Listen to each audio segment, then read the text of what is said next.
I'm Jeanna Loves Christmas, and today I'm going to show you how to make a Halloween wreath. Welcome to my home. This is going to be a simple wreath tutorial, super simple. And the reason it's simple is because I believe everything should feel simple. If it's not simple and it's not really easily flowing, just chuck your project and start over. Make it easy all the time. You have a lot of options with wreaths. I know you can go to any store and find so many pre-made wreaths. You'd be like, why would I be a fool and make my own? Well, because it's fun. That's the main reason. But also, I've been to a lot of stores and I never saw one of these in a wreath. That's the reason. Inspiration pieces aren't usually just tucked in a pre-made wreath. Find something you love that inspires you and use it in all the things you do. This was my inspo piece. Wait for it. Right? How cool is that? And I actually think, well, this is not made to go in a wreath. It had these little holes in the back. I could wire them. I think it was made for a wreath. So this is the star of my wreath.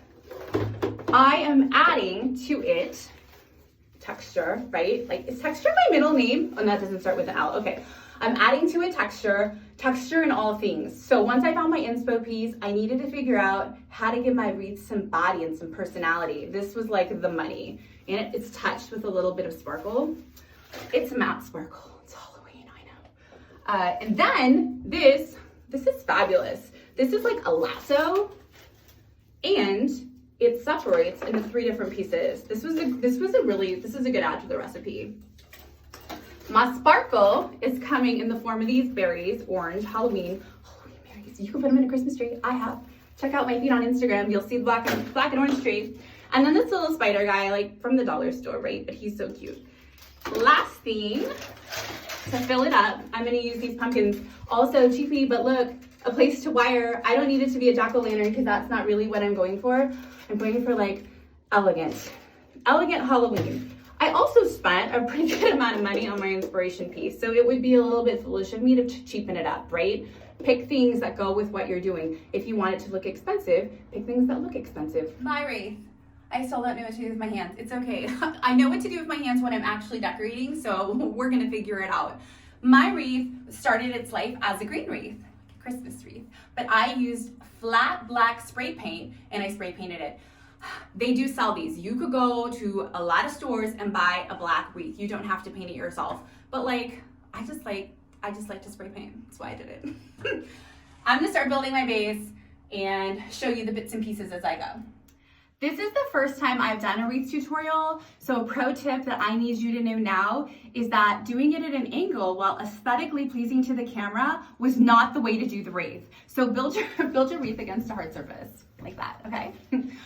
First things first, I'm gonna get this guy tucked in a home. He's my statement piece. Normally I would add the texture first, but I feel like right now I need to know where he's going to live. I had the wire in the back that I showed you. I secured a piece of wire around the chimney with a piece of gas tape, and I'm gonna get this guy tucked in. Now, I'm told by Elf Parker, if you evenly distribute the weight, it won't fall. So if you notice, I left my wires very long. I left them long intentionally because I need to be able to get him in his home and then wrap multiple times the weight. We're gonna flip this around so you can see what that looks like. The weight is evenly distributed. It's wrapped around the frame of the wreath. Remembering that these are made of wire, and I could use this, but that wasn't going to hold the weight. So it's wrapped around the frame on both sides. I left a little give here because I have it falling forward. And, you know, it might move. We need it to be steady, right? Okay. And then I have the chimney right over here. That's where we start. Elf Alex just confirmed that I don't look sweaty. We're in Southern California, and it is hot here. Even though yesterday was the first day of fall, it's hot. I'm going to start tucking in all of my texture now. This is where you become reacquainted with your best friend, the wire within what you're working with. I gave this a quick refluff because I had to manhandle this in. I'm not gonna say like, oh, it's just so easy. You really wanna secure that. So I just went through and, you know, spoofed that up a little bit. So I'm going to start in the middle, and I'm gonna use my branch, right, of the wreath. That's not going anywhere. Now I'm not adding more wire, more stuff, more clutter. It's going to allow me to let this garland move. That's what this is called. It's a garland. You're like, what is all that spray stuff you're using? This is a garland. It's gonna allow me to let it move in a way that adds to the texture of the overall product, right? Like that.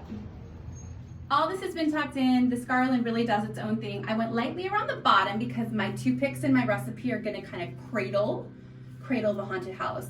This is next. This has 3 different pieces, so I'm gonna tuck this into the top and secure it with my branch. And I'm gonna weave them in different areas. So this is a brilliant piece. I can't take any credit for it, obviously, but whoever came up with this, great job. I'm gonna go different directions. So can you see what that added? Oh, so spooky. And I'm gonna go down this way. I'm gonna give it a little pretty loop right here, I think. And then I'm gonna work this one down. We'll be right back. The picks next. I'm sorry to my friends in the UK who do not have picks readily available. I'm going to work hard to change that. I already have this curved because I'm going to cradle this into the frame of the wreath. If you cut this really short, it's not gonna work as good. I am a fan when wreath making of leaving things in the back, because also, what if you want to reuse this? What if you want to put it in a Christmas tree? I don't know. Think about it. So this is going in, and it's as simple as that. And then I'm going to take the tail, because I don't really want that to fall, and I'm going to use one of the pieces of my wreath, and I'm going to just wire it right in. We do the other side, we'll be right back. We have 3 items left, our little jack-o'-lanterns that we're gonna use as glittered pumpkins. I'm gonna use these as ornaments.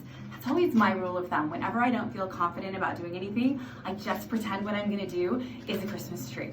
And then it all works out for me. So whatever you're really good at, pretend it's that. Are you a makeup artist? Rad, that's a face, fix it. That's like a good one. Okay. So this is gonna go in here, this is gonna go up here, and this is gonna go here, and they're all just gonna get wired in like they were ornaments. He's the last guy to go in. Kyle drilled tiny little holes on the side so I could put a piece of wire in there so the wire wasn't showing over the top. Those little details, they matter, and they matter a lot. Just a little, so you don't see it. He's gonna crawl right into here, and he's gonna get wired. And this is the final piece of the wreath. So this was my simple wreath. This wreath is gonna be given away on Instagram. If you make some simple wreaths, I'd like to see them. Please tag me at Jeanna Loves Christmas. Also come find me on Instagram. I'm there all the time. It's where I hang out. I like to talk about Christmas. I'll talk about Halloween if you want me to, but I appreciate you. Thank you for Christmasing with me today. The second video went better than the first, but we are still learning. My simple wreath.